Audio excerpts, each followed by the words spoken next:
Vamos ouvir a palavra do Senhor? Iniciamos outubro, não é mesmo? E agora, para nós, protestantes, reformados, isso tem um peso muito grande, porque é o mês que nós celebramos a Reforma Protestante. E por uma coincidência, nós não cremos em coincidência, né? Mas nós estamos fazendo a exposição da carta de Paulo aos Gálatas. Uma carta também central para a Reforma, onde nela nós vemos claramente o apóstolo Paulo falando sobre a justificação pela fé. E esse tema para nós é um tema muito precioso. E nós daremos sequência então nessa série de exposições que nós temos feito. Veremos nessa noite a harmonia, a relação entre o Evangelho e a lei. Faremos a exposição do capítulo 3, os versículos 15 ao 25. Amém, meus irmãos? Para muitos, ser um cristão é viver a religião do não pode. Você já viu isso? Por um bom tempo as pessoas criaram um estereótipo, uma imagem do evangélico em nosso país. E basicamente essa imagem, esse estereótipo, é definido da seguinte maneira: agora que o fulano foi para a igreja, ele não pode mais se vestir assim, não pode mais beber essa ou aquela bebida, não pode mais jogar futebol, não pode mais isso, não pode aquilo. Se criou um estereótipo, se criaram leis de usos e costumes. Há um tempo atrás, quando se olhava para um cristão, logo se dizia: ah, coitado, ele é aquele que não pode fazer isso, não pode fazer aquilo. Mas a pergunta que eu faço a vocês é: será que um cristão tem lei? Será que o cristão ele tem mandamentos a seguir? Ou será que nós não temos lei alguma?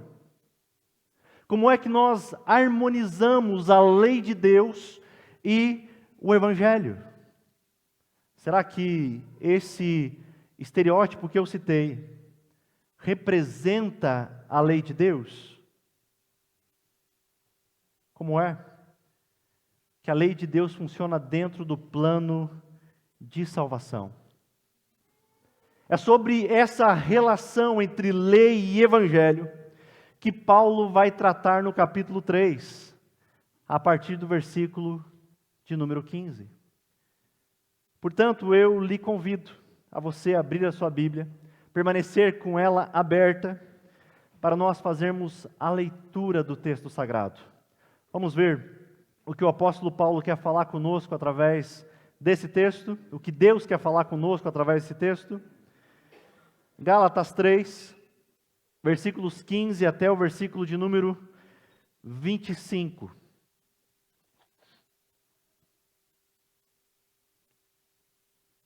A versão que eu farei a leitura é a Nova Versão Internacional. Caso os irmãos queiram procurar também, tem no aplicativo.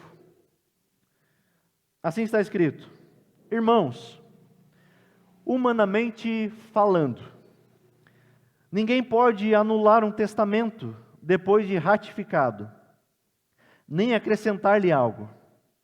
Assim também as promessas foram feitas a Abraão e ao seu descendente. A Escritura não diz e aos seus descendentes, como se falando de muitos, mas ao seu descendente, dando a entender que se trata de um só, isto é, Cristo. Quero dizer isto: a lei, que veio 430 anos depois, não anula a aliança previamente estabelecida por Deus, de modo que venha a invalidar a promessa. Pois se a herança depende da lei, já não depende de promessa. Deus, porém, concedeu-a gratuitamente a Abraão, mediante promessa. Qual era então o propósito da lei? foi acrescentada por causa das transgressões, até que viesse o descendente a quem se referia a promessa, e foi promulgada por meio de anjos, pela mão de um mediador. Contudo, o mediador representa mais de um, Deus, porém, é um. Então, a lei opõe-se às promessas de Deus? De maneira nenhuma. Pois se tivesse sido dada uma lei que pudesse conceder vida, certamente a justiça viria da lei. Mas a Escritura encerrou tudo debaixo do pecado, a fim de que a promessa, que é pela fé em Jesus Cristo, fosse dada aos que creem. Antes que viesse essa fé, estávamos sob a custódia da lei, nela encerrados, até que a fé que haveria de vir fosse revelada. Assim a lei foi o nosso tutor até Cristo, para que fôssemos justificados pela fé. Agora, porém, tendo chegado à fé, já não estamos mais sob o controle do tutor. Amém? Amém.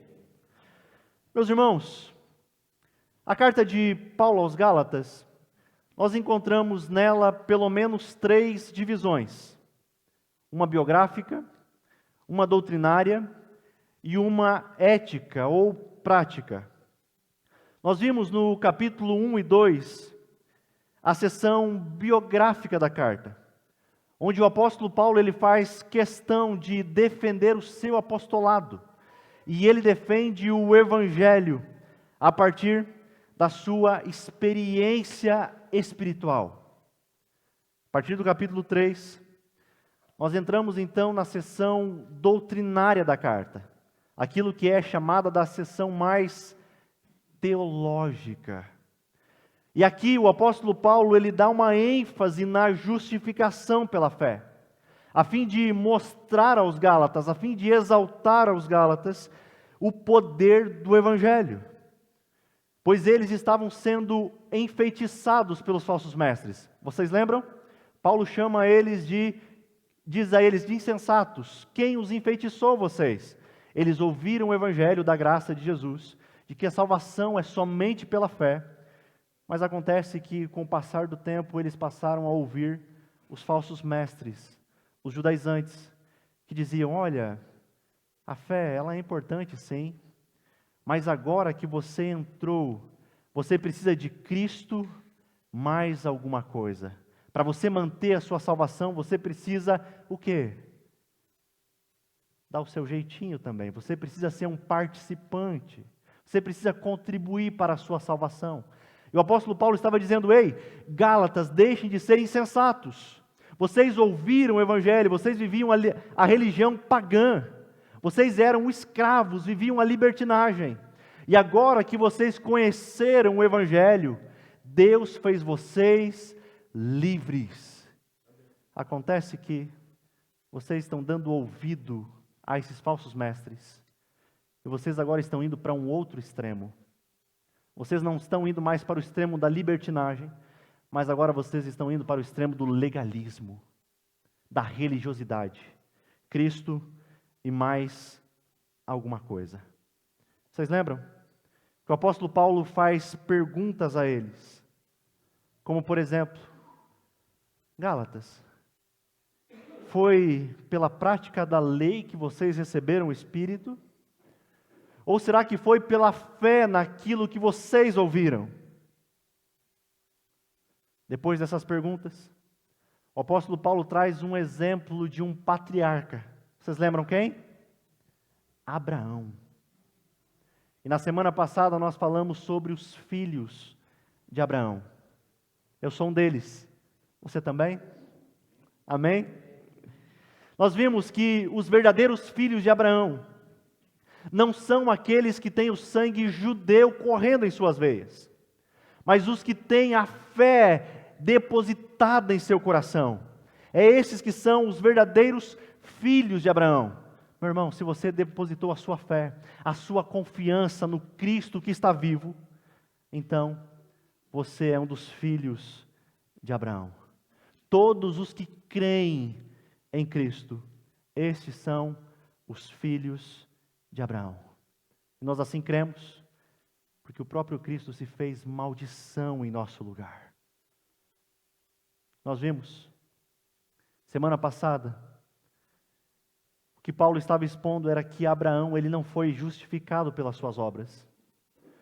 Mas desde Gênesis, em todas as Escrituras, como que o homem é justificado? Pela fé. Todas as Escrituras, nós encontramos essa verdade. Em nenhum momento o homem é justificado pela prática da lei. Em nenhum momento ele é justificado pelas suas obras.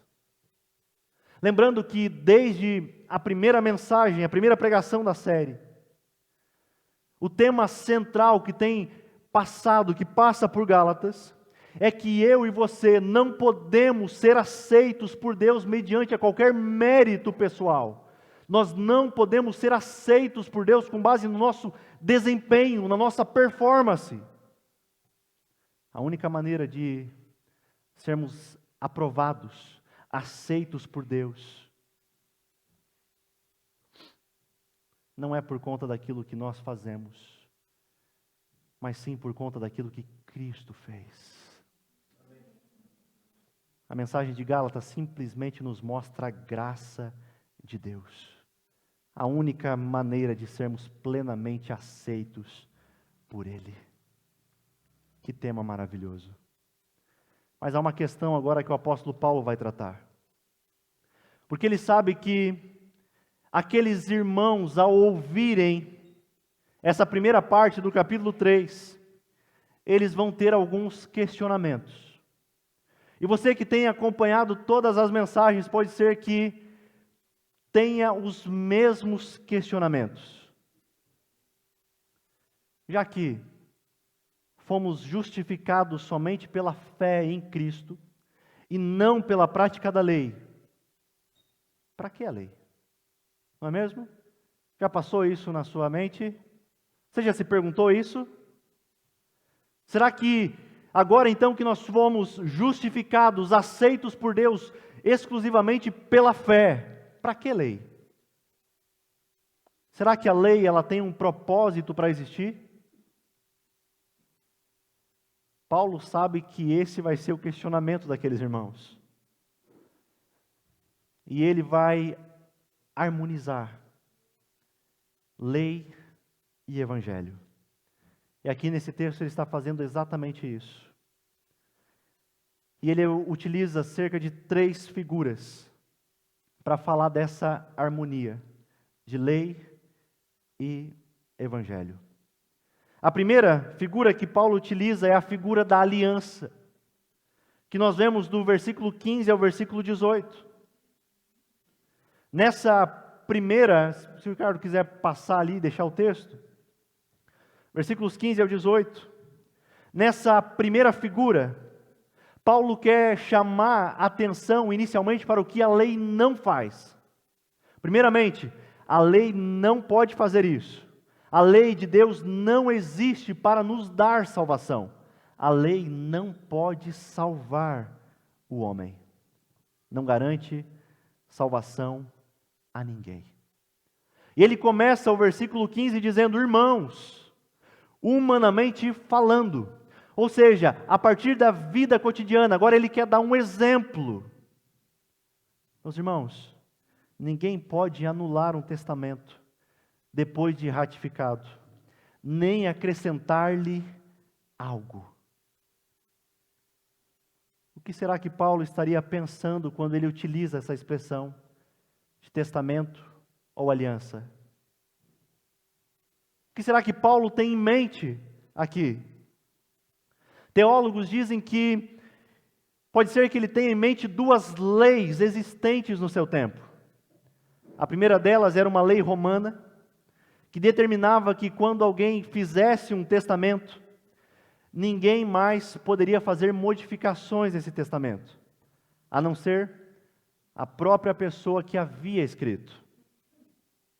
Porém, havia a lei grega, uma lei ainda mais antiga, que dizia que qualquer testamento que fosse escrito não poderia sofrer qualquer alteração. nem mesmo por quem havia escrito.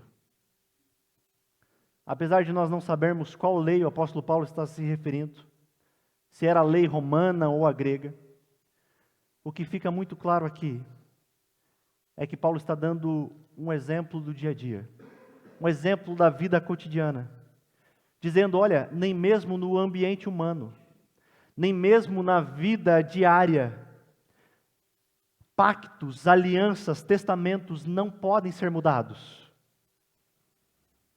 Mesmo nas relações humanas não pode ser quebrado. Ao dar esse exemplo, Paulo lembra da promessa que Deus havia feito a Abraão. Você imagina? Se o testamento feito entre homens não pode ser alterado ou quebrado, muito menos são as promessas de Deus, meu irmão. As promessas dele são imutáveis. Não é o que nós cantamos? Deus de aliança, Deus de promessas, Deus que não é homem para mentir. A sua palavra Ele vai cumprir. Só isso já deveria encher o seu coração de alegria e esperança. Saber que o nosso Deus, Ele não rompe com as suas promessas. Ele não quebra com a sua aliança. Esse é o mesmo Deus que promete que estaria conosco, desde agora para todo sempre, até a consumação dos séculos. Ou você acha que Ele estaria mentindo? Ou mudaria de ideia?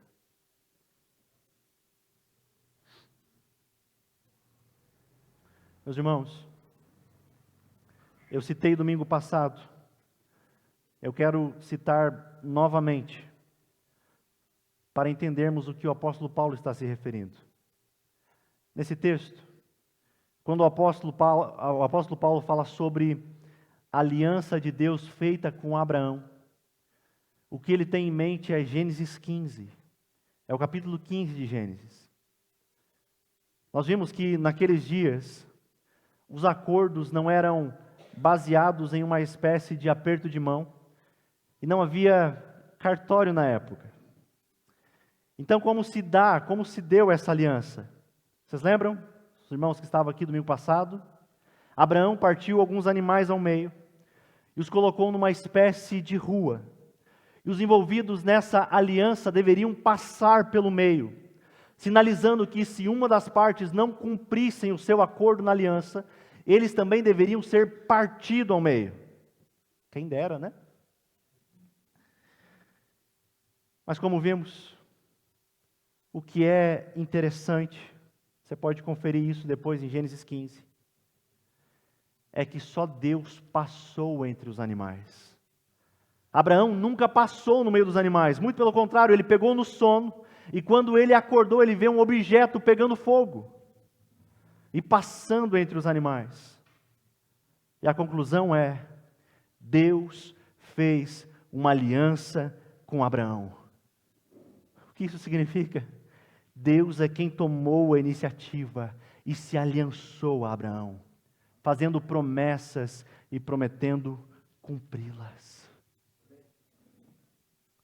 Ao lembrar dessa aliança,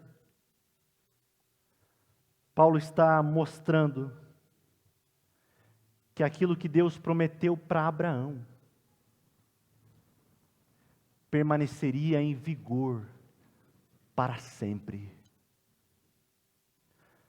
Eu sei que quando nós olhamos esses textos, são realmente difíceis de compreendermos. E talvez você se pergunte, o que isso tem a ver com os Gálatas? Melhor, o que isso tem a ver com a gente? Que sentido faz isso tudo? Você sabia que o apóstolo Paulo responde no versículo 16? Ele diz, assim também as promessas foram feitas a Abraão e ao seu descendente. A Escritura não diz e aos seus descendentes, como se falasse de muitos, mas ao seu descendente. dando a entender que se trata de um só. Isso é Cristo. Outra vez o apóstolo Paulo volta os olhos para o Antigo Testamento. Ele faz questão de enfatizar a palavra descendente. Observe que está no singular, não está no plural. O que ele está mostrando é que a verdadeira descendência de Abraão é Cristo. Cristo viria. O que Deus prometeu a Abraão, sabe o que foi? Foi a vinda de Jesus Cristo.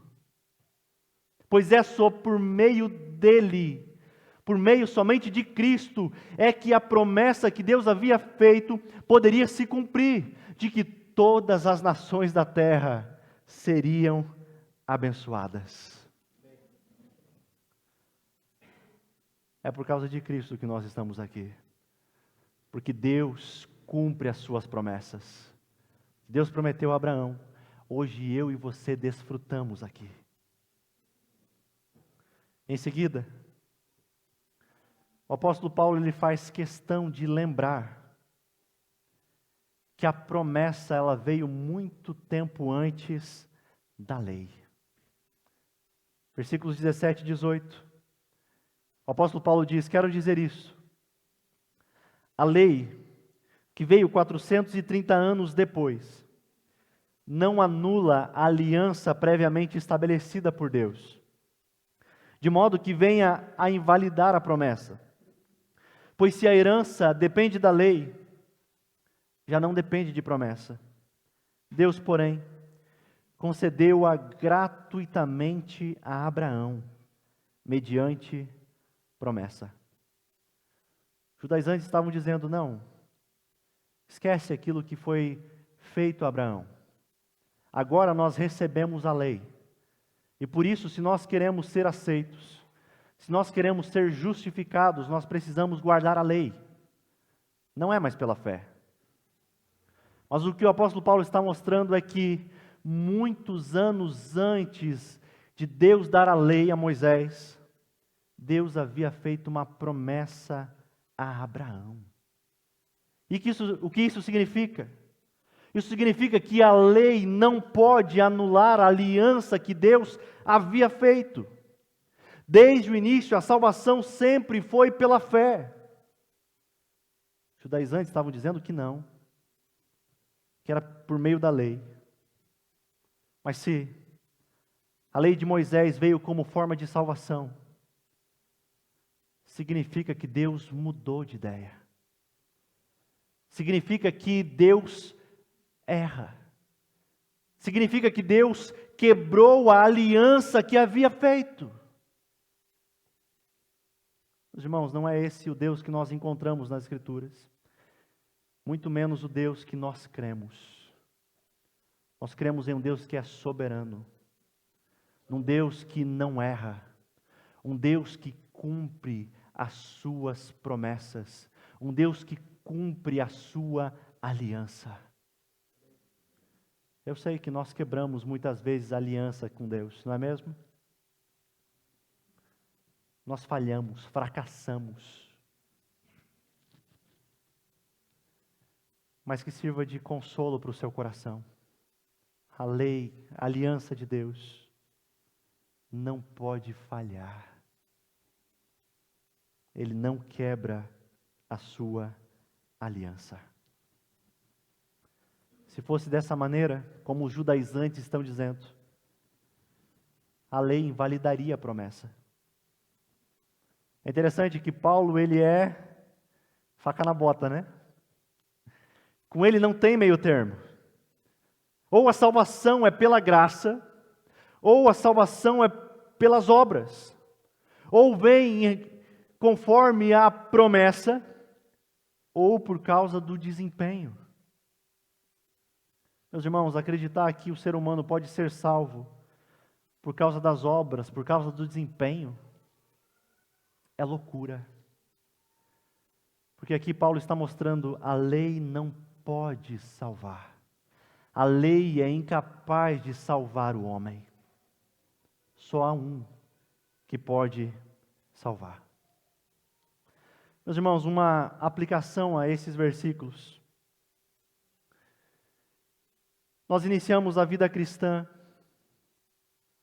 olhando para Cristo, o Cristo exposto, e confiamos na promessa de que Ele levou sobre si a nossa maldição, os nossos pecados, e nos concedeu a sua bênção gratuitamente. A salvação em Cristo não se apoia em uma lei, pois continuamente nós a quebramos. Mas a salvação de Cristo se apoia em uma promessa que Deus não pode quebrar. Em uma promessa que Ele não pode voltar atrás. Em uma promessa que mostra que a sua aliança sempre permanece. Mas talvez já aconteceu com você. E eu preciso ser sincero ao dizer que já aconteceu comigo. Na medida que nós vamos avançando a vida cristã, é tentador olhar para nós mesmos e nos apoiarmos em nosso próprio desempenho, não é mesmo? Tanto de horas que eu oro, o tanto que eu leio a Bíblia, o tanto que eu conheço a Deus. Constantemente nós somos tentados a isso. Acreditar que Deus é obrigado a fazer conforme ao nosso desempenho. Mas isso é uma vida de legalismo. Isso é acrescentar algo à fé em Cristo. Meus irmãos, eu quero que você jamais esqueça disso. De que a vida cristã, do início ao fim, ela é vivida pela graça de Deus. Jamais esqueça. Nós não somos salvos porque somos bons. Não somos salvos porque Ele é bom. Só por isso que nós somos salvos. Não é porque Ele viu bondade em nós. Não pense que temos o que temos porque somos intelectualmente mais favorecidos do que outros. Porque somos melhores do que os outros. Não pense que temos o que temos porque na força do nosso braço nós conquistamos tudo isso. Vamos ser sinceros. Tem gente muito mais capaz do que nós, não é mesmo? Meus irmãos, o que temos e o que somos é graça de Deus. Lembre-se, você não foi levado ao reino de Deus pelos seus acertos, mas foi o Senhor quem te trouxe, e é Ele quem vai te sustentar até o fim. Amém? Nesses versículos, portanto, nós vemos o que a lei não pode fazer. Ela não pode salvar. Sendo assim, qual é o propósito da lei? Para que serve a lei? Versículos 19 e 20, Paulo responde. Ele diz que a lei foi acrescentada por causa das transgressões. Sabe o que é isso? Ricardo consegue pôr ali? Versículo 19. Qual era então o propósito da lei? Ela foi acrescentada por causa das transgressões. Ele nos deu a lei para mostrar que o que nós fizemos com Deus foi transgredir a sua lei, foi violar a sua vontade. Eu passei dos limites estabelecidos por Deus. E porque eu fiz isso, eu não mereço, eu não posso mais voltar à presença de Deus sozinho. A lei foi dada para mostrar o nosso problema. A lei é como um espelho, você olha para ela e ela diz: você quebrou a lei do Senhor, você é culpado. Somos infratores da lei. Não podemos ser a solução. Somos incapazes de sermos perfeitos cumpridores da lei. Ou seja, a lei faz questão de mostrar o nosso estado, meu irmão, a nossa culpa. Esse é o propósito da lei.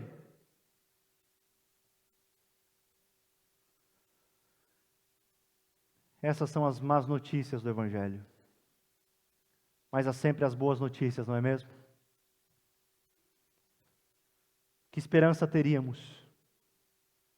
Que esperança teríamos se soubéssemos apenas dessa parte? Paulo, como um bom pregador do Evangelho, ele faz questão de iniciar com as más notícias, para depois apresentar as boas notícias do Evangelho.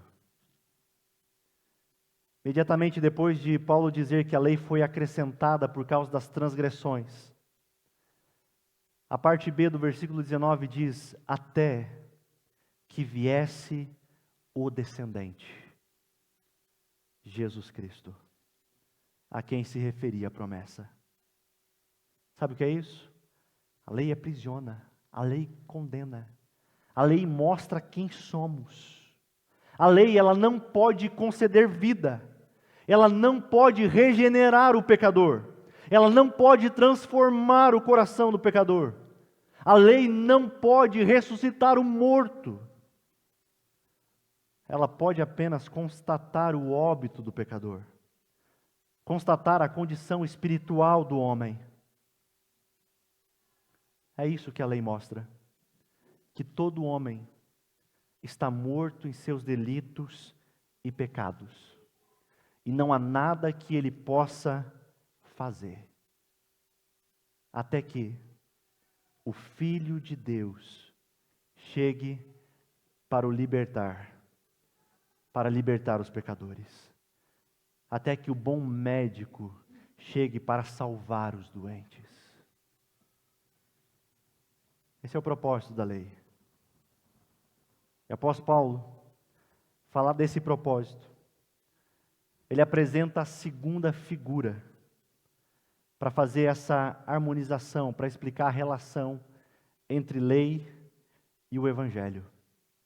E a segunda figura que Paulo utiliza, nós vemos nos versículos 21 a 23, é a figura do confinamento. Olha o que diz o texto. Então, a lei opõe-se às promessas de Deus? De maneira nenhuma. Pois se tivesse sido dada uma lei que pudesse conceder vida, certamente a justiça viria da lei. Mas a Escritura encerrou tudo debaixo do pecado, a fim de que a promessa, que é pela fé em Jesus Cristo, fosse dada aos que creem.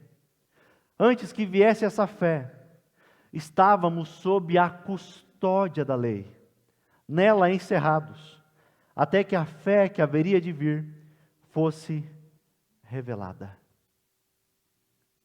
Paulo está dizendo, versículo 21, a lei não se opõe às promessas de Deus. Na verdade, ela aponta para a promessa, mostrando que é somente a fé quem pode justificar. Somente a fé é quem pode conceder vida. A lei era uma prisão para o homem. A lei mostra que o homem não tem condições de escapar da sua culpa. É isso que a lei mostra. Interessante que Paulo diz no versículo 23 que nós estávamos sob a custódia da lei. Ou seja, estávamos sob a condenação e a penalidade do pecado. E a ideia de Paulo aqui é justamente trazer essa ideia de uma prisão, onde eu e você éramos impedidos de escapar por qualquer outro meio, se não fosse pela fé em Cristo. A lei diz que você está preso e não pode sair. Portanto, clame por um libertador. É isso que a lei está mostrando. É essa a figura que Paulo está nos trazendo aqui. E a terceira figura que ele utiliza é a figura do tutor. Você está com a sua Bíblia aberta? Como está a sua versão? Talvez esteja diferente. Versículo 24. Assim, a lei foi o nosso tutor até Cristo, para que fôssemos justificados pela fé. Se alguém tem uma versão diferente, pode dizer. O aio, guardião. Exatamente, o aio, guardião, tutor. O que Paulo está dizendo é, a lei existe, para nos levar, para nos conduzir ao Evangelho. Não apenas para criar em nós a sensação de que nós somos pecadores e que precisamos de um Salvador, mas ela também existe para nos conduzir.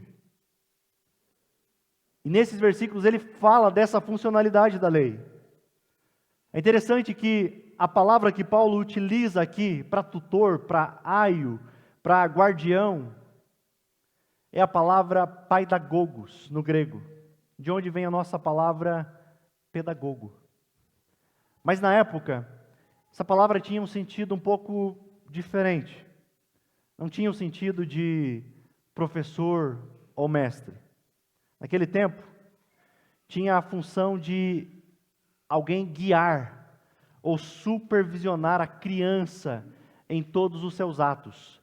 Era basicamente, alguém contratava como se fosse um escravo para cuidar, disciplinar a criança, conduzir a criança. Basicamente é essa a figura que Paulo está utilizando. Ele está mostrando que, da mesma maneira, é a lei.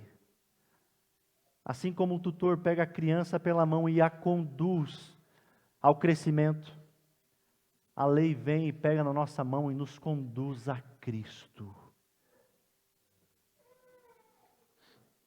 É isso que Paulo está dizendo. E aí Paulo termina essa parte do texto com um versículo, que é basicamente uma ligação com o próximo parágrafo, que nós veremos na próxima semana. Versículo 25, ele faz essa ligação dizendo, agora, porém, tendo chegado à fé, já não estamos mais sob o controle do tutor. O que Paulo está dizendo? O que ele está dizendo é, antes, estávamos presos. Hoje não mais. Cristo nos libertou. Cristo nos fez livres. Dessa forma, como nós aplicamos a lei e o Evangelho? Parece um paradoxo, né? Parece uma contradição. Mas como nós podemos aplicar um ao outro? Primeira aplicação, nós precisamos abolir a lei como meio de salvação. O que é isso? Precisamos abolir a lei como meio de nós nos relacionarmos com Deus. Sabe o que é isso? Viver dessa maneira, acreditando que pela lei nós podemos alcançar os favores de Deus, é legalismo. É o que o apóstolo Paulo estava combatendo na sua época. E é constantemente o que nós vemos em nossos dias. Naquela ideia de que, se eu fizer, Deus faz. Se eu deixar de fazer, Ele também vai deixar de me abençoar com as suas bênçãos. Essa é uma espiritualidade rasa. Uma espiritualidade baseada em eu preciso fazer algo para alcançar as bênçãos de Deus. Paulo diz, a lei não nos foi dada para isso. Mas ela nos foi dada para criar em nós o desejo pelo Senhor. Foi dada para nos conduzir até Ele. Sabe por quê? Porque se eu vivo assim, eu vou terminar odiando a lei e quem sabe Deus.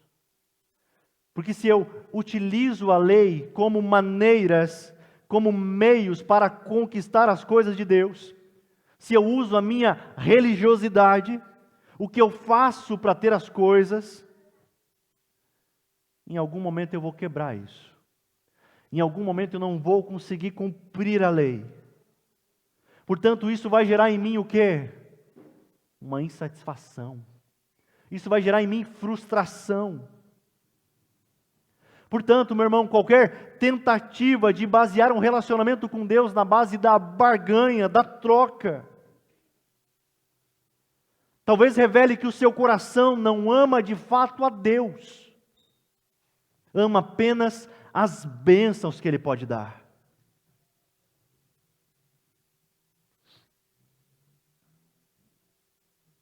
Deleite-se nele. Ele é muito melhor do que qualquer outra bênção.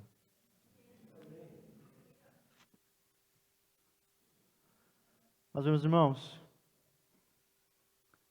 sabendo disso, dessas tentativas de viver um relacionamento com Deus na base do desempenho, a pergunta que fica é: nós devemos praticar a lei?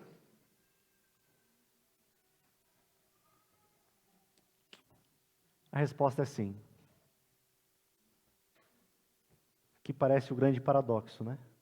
Está falando até agora todas essas mensagens que é pela fé, e agora você diz que nós temos que obedecer à lei.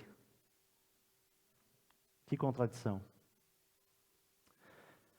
Nós devemos praticá-la, obedecê-la, simplesmente por gratidão ao que Cristo fez por nós na cruz do Calvário. A lei de Deus, ela é perfeita. O problema não está na lei. Portanto, eu não posso praticar a lei como um sistema de salvação, como um meio para obter as bênçãos de Deus. Se você faz isso, é religiosidade, é legalismo. E nós vimos nas primeiras mensagens que isso também é estar afastado do Evangelho. Mas agora, se você obedece à lei do Senhor, aos mandamentos dEle, por gratidão ao que Ele fez, então a sua motivação está correta. Meus irmãos, a verdade disso tudo é que as pessoas vivem esse tipo de religiosidade, esse tipo de cristianismo, tentando alcançar as bênçãos, o favor de Deus, pelas suas obras, porque lá no fundo elas não se sentem como filhos, elas não se sentem amados, elas querem de uma forma ou outra se sentirem aceitas. Por isso, eu preciso fazer tal coisa para ser aceito. Preciso usar roupa tal. Preciso falar jargões tais. Preciso fazer isso ou fazer aquilo. Porque então Deus vai me aceitar. Mas, meu irmão, o que eu tenho para te dizer é: eu e você não precisamos ter medo da rejeição de Deus. Nós somos aceitos por Ele, pelos méritos de Cristo, por graça de Deus somente. Quer eu acerte, quer eu erre, eu fui salvo por Cristo Jesus. Não preciso viver esse relacionamento com medo da rejeição de Deus. Ele me fez filho. Essa é a nossa identidade. Nada muda isso. Mas como que eu pratico a lei? Qual é a motivação? Eu falei aqui. É a gratidão. Meu coração foi preenchido, foi alcançado pelo Evangelho. E portanto agora eu quero viver uma vida que glorifique ao meu Deus. E eu vou praticar a lei, porque eu sei que essa é a vontade de Deus. Não foi o que Cristo fez? Qual é a sua referência, meu irmão? Não é Cristo? Se Cristo é a nossa referência, nós queremos nos parecer com Ele.